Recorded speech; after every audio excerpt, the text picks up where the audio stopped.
ভগবান গণেশ মোদক পছন্দ করেন কেন, তার গল্প শুনুন।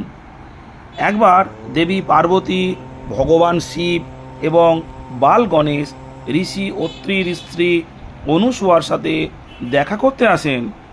অনুসূয়া তাদের জন্য অনেক সুস্বাদু খাবার রান্না করেছিলেন। ভগবান শিব ক্ষুধার্ত ছিলেন, কিন্তু অনুসূয়া প্রথমে বাল গণেশকে পরিবেশন করার জন্য জোর দিয়েছিলেন। তার ক্ষুধা মিটলেই তিনি ভগবান শিব এবং দেবী পার্বতীকে পরিবেশন করতেন।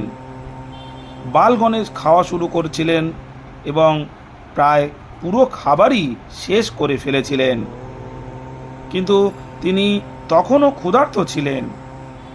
অনুসূয়া বুঝতে পারলেন যে ভগবান শিব এবং দেবী পার্বতীর জন্য আর কিছুই অবশিষ্ট থাকবে না। তাই তিনি চালের গুঁড়ো, নারকেল গুড় এবং ঘি দিয়ে তৈরি একটি বিশেষ মিষ্টি তৈরি করলেন। তারপর তিনি এটি বাল গণেশকে উৎসর্গ করলেন। আশ্চর্যজনকভাবে মিষ্টি বল খাওয়ার পর গণেশ তৎক্ষণাৎ তৃপ্ত বোধ করলেন।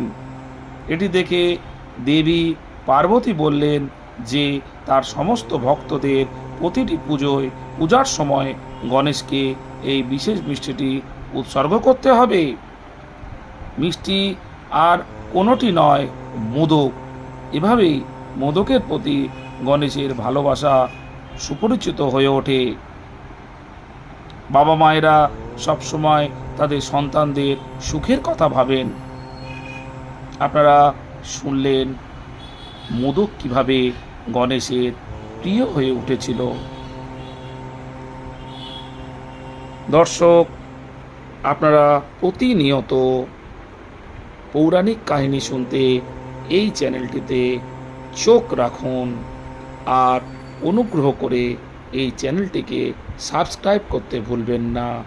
আর বেশি বেশি করে শেয়ার করে আমাকে এই রকম ভিডিও তৈরি করতে উৎসাহ প্রদান করুন। ভালো থাকবেন দর্শক। নমস্কার।